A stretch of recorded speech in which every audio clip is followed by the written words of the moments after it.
이사야 22장. 환상의 골짜기에 관한 경고라. 내가 지붕에 올라감은 어찌함인고, 소란하며 떠들던 성, 즐거워하던 고을이여. 너의 죽임을 당한 자들은 칼에 죽은 것도 아니요 전쟁에 사망한 것도 아니라. 너희 관원들도 다 함께 도망하였다가 화를 벌이고 결박을 당하였고, 너의 멀리 도망한 자들도 발견되어 다 함께 결박을 당하였도다. 그러므로 내가 말하노니 돌이켜 나를 보지 말지어다. 나는 슬피 통곡하겠노라. 내 딸 백성이 패망하였으므로 말미암아 나를 위로하려고 힘쓰지 말지니라. 환상의 골짜기에 주 만군의 여호와께로부터 이르는 소란과 발핌과 혼란의 날이여. 성벽의 무너뜨림과 산악에 사무쳐 부르짖는 소리로다. 엘람 사람은 화살통을 메었고 병것 한 자와 마병이 함께하였고, 기르 사람은 방패를 드러냈으니 병거는 내 아름다운 골짜기에 가득하였고 마병은 성문에 정렬되었도다. 그가 유다에게 덮였던 것을 벗김에 그날에야 내가 숲을 곳간의 병기를 바라보았고, 너희가 다윗성에 무너진 곳이 많은 것도 보며 너희가 아른못에 물도 모으며 또 예루살렘의 가옥을 계수하며 그 가옥을 헐어 성벽을 견고하게도 하며, 너희가 또 옛 모세의 물을 위하여 두 성벽 사이에 저수지를 만들었느니라. 그러나 너희가 이를 행하신 이를 앙망하지 아니하였고 이 일을 옛적부터 경영하신 이를 공경하지 아니하였느니라. 그날에 주 만군의 여호와께서 명령하사 통곡하며 애곡하며 머리털을 뜯으며 굵은 배를 띠라 하셨거늘, 너희가 기뻐하며 즐거워하여 소를 죽이고 양을 잡아 고기를 먹고 포도주를 마시면서 내일 죽으리니 먹고 마시자 하는도다. 만군의 여호와께서 친히 내 귀에 들려 이르시되, 진실로 이 죄악은 너희가 죽기까지 용서하지 못하리라 하셨느니라. 주 만군의 여호와의 말씀이니라. 주 만군의 여호와께서 이르시되, 너는 가서 그 국고를 맡고 왕국 맡은 자 셈나를 보고 이르기를, 내가 여기와 무슨 관계가 있느냐? 여기에 누가 있기에 여기서 너를 위하여 묘시를 팠느냐? 높은 곳에 자기를 위하여 묘시를 팠고 반석에 자기를 위하여 처소를 쪼아내었도다.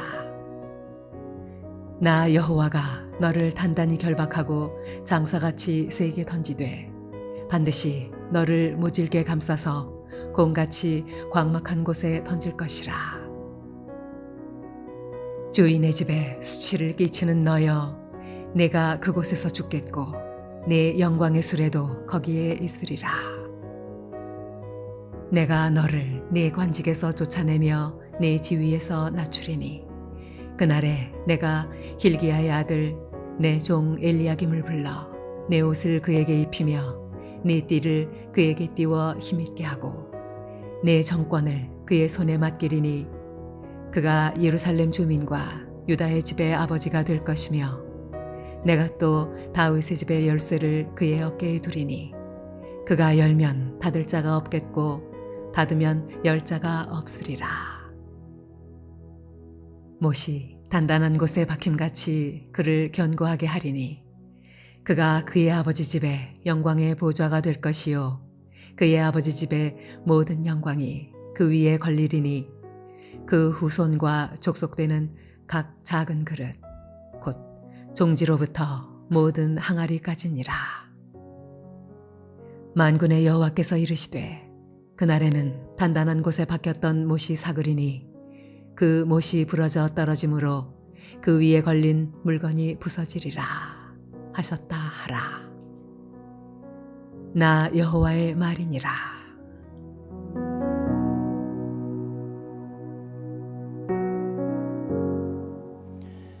할렐루야. 오늘도 하나님께서 주신 은혜를 힘입어 하루를 승리하는 저와 여러분 되시길 주님의 이름으로 축원합니다. 오늘 함께 나누실 하나님 말씀은 구약성경 이사야 22장 8절에서 14절 말씀입니다. 22장은 표제에는 환상의 골짜기에 관한 경고로 되어 있지만 그 환상의 골짜기가 나타내는 바는 바로 예루살렘입니다. 그래서 예루살렘, 그리고 예루살렘이 대표로 나타내는 유다 백성을 향한 하나님의 예언의 말씀입니다. 오늘 본문 말씀 가운데 나눌 것은 첫째는 하나님의 말씀에 순종하는 것만이 길이라는 점입니다. 유다는 자기에게 주어진 그 심판의 날에 하나님의 심판의 도구로 사용된 엘람과 기르의 군대, 곧 바벨론의 군대를 말합니다. 바벨론 군대의 침공에 대비를 하는 모습을 보입니다. 현실적인 위기에 대응해서 8절에서 11절에 보면 곳간에 무기를 준비하고 성벽이 무너진 곳을 보수하여 견고하게 하고 물이 부족해질 것을 대비해서 저수지를 만들었습니다. 그러나 그들이 한 가지 빼먹은 게 있었죠. 바로 무엇입니까?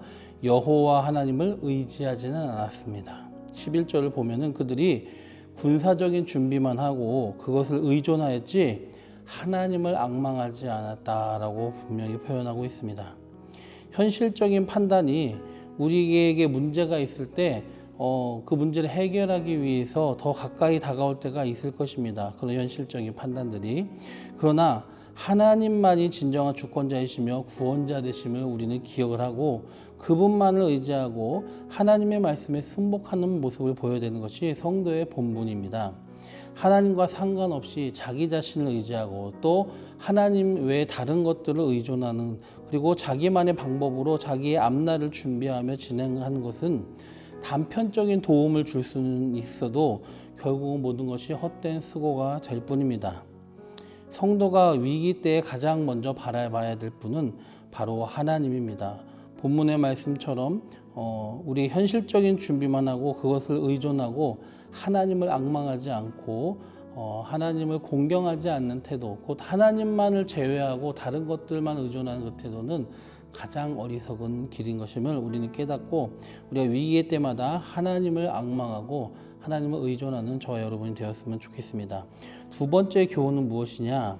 끝내 회개를 거부한 자에게는 아무런 소망도 미래도 없다는 것입니다. 하나님께서는 기회를 주십니다. 누구에게나. 12절에 보면은 그날에 주 만군의 여호와께서 명령하사 통곡하며 애통하며 머리털을 뜯으며 굵은 배를 띠라 하셨거늘 하였습니다. 이 말씀은 하나님께서 그 백성들이 통회 자복할 것을 요구하고 계신다는 것입니다. 심판이 너희 앞에 있다. 이제 너희들은 통곡하고 애곡하며 머리털을 뜯으며 굵은 배를 띠라. 굵은 배를 띠라는 것은 회개하고 참회하는 자들이 하나님 앞에 보여있는 하나의 행위입니다. 그러니까 이 심판을 앞두고 너희들의 어리석음과 죄를 애통하고 회개하며 하나님 앞에 겸손하게 참회의 모습을 보여라 라는 것입니다. 하나님께서 그 백성들에게 진심으로 원하시는 것이 무엇이냐? 그들이 징계를 받고 고통당하고 멸망하고 그대로 끝나는 것이 아니라 그들이 회개하고 돌이켜서 하나님께 돌아오는 것, 하나님께서 진정으로 그 백성들에게 원하시는 것이었습니다. 그래서 하나님께서는 이방 군대를 하나님의 심판의 도구로 사용하려고 하시지만 또 한편으로 유다 백성들을 향해서 회개할 것을 촉구하고 계신 것입니다. 그런데 13절을 보면 그 하나님의 회개 요구를 들은 백성들이 무슨 일을 합니까? 백성들은 정신 차리지 못하고 심판을 앞두고 이런 반응을 보이죠. 13절에 기뻐하며 즐거워하여 소를 죽이고 양을 잡아 고기를 먹고 포도주를 마시면서 내일 죽으리니 먹고 마시자. 내일 죽으리니, 심판이 다가왔다고? 그럼 나는 먹고 죽을래? 라고 하는 것과 마찬가지죠. 하나님의 심판의 메시지, 그리고 회개하라는 그 메시지를 비웃는 태도입니다. 위기의 때에 하나님을 바라보지 않고 다른 수단을 의존했으며 더 나아가 회개를 촉구하시는 하나님의 뜻을 무시하고 내일 죽을 것이니 먹고 마시자. 제정신이 아닌 것입니다. 하나님의 백성이란 자들이 이런 모습을 보였죠. 유다 백성의 완악함과 강팍함을 보여주고 있는 것입니다. 이것은 곧 모든 이 세상에 사는 모든 사람들이 여전히 갖고 있는 그 완악함과 강팍함입니다.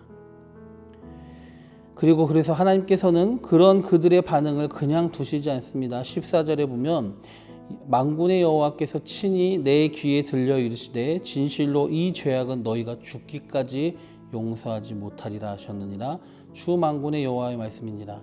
인자하시고 자비하시고 끝까지 참으시는 하나님께서 뭐라고 하셨습니까? 진실로 이 죄악은 너희가 죽기까지 용서하지 못하리라. 회개하라 하는 하나님의 말씀을 비웃고 무시하며 내일 죽을 것이니 먹고 마시자. 회개를 촉구하시는 하나님의 음성이 들림에도 끝까지 회개를 거부한다면 그 사람은 결코 용서받지 못합니다. 따라서 우리는 범죄할 수밖에 없는 나약함을 지니고 있음을 정직하게 인정하면서 하나님 앞에 어떤 일이 생기든지 겸손하고 회개할 줄 아는 자가 되어야 될 줄로 믿습니다. 요한일서 1장 8절에서 9절에 보면 만일 우리가 죄가 없다고 말하면 스스로 속이고 또 진리가 우리 속에 있지 아니할 것이요 만일 우리가 죄를 자백하면 그는 미쁘시고 의로우사 우리 죄를 사하시며 우리를 모든 불의에서 깨끗하게 하실 것이요. 아멘. 이렇게 말씀하고 있습니다.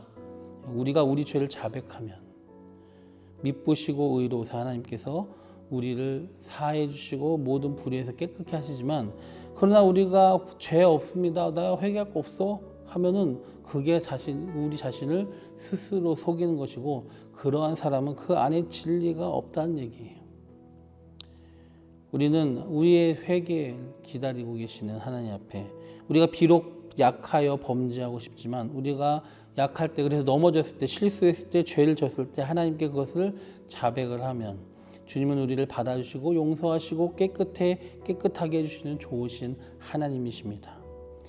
그리고 그 하나님 또 어떤 하나님이십니까? 겸손히 회개를 하는 자들에게 회복의 길, 소망의 길을 주시는 하나님이십니다. 말씀을 정리하겠습니다. 위기의 때에 하나님을 앙망하고 하나님을 공경합시다. 위기의 때에 다른 것은 다 찾고 다른 모든 준비를 하면서도 정작 가장 중요하고 우선적인 것, 하나님을 바라보지 못한 것, 그것이 이스라엘의 실수였던 것이죠. 우리는 그렇게 되지 않기를 간절히 소원합니다.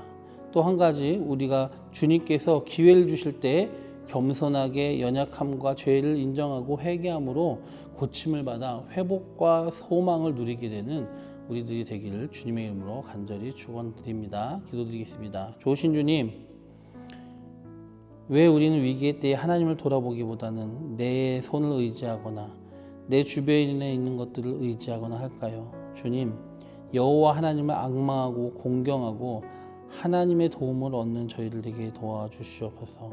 또 주님께서 우리에게 기회를 주실 때에 우리가 연약함으로 말미암아 넘어지고 죄를 지고 실수한 것들을 주님 앞에 겸손히 인정하고 치료받게 하시고 회복받게 하시고 하나님께 있는 그 소망을 받아 누리는 우리들이 될 수 있도록 주님 역사하여 주시옵소서.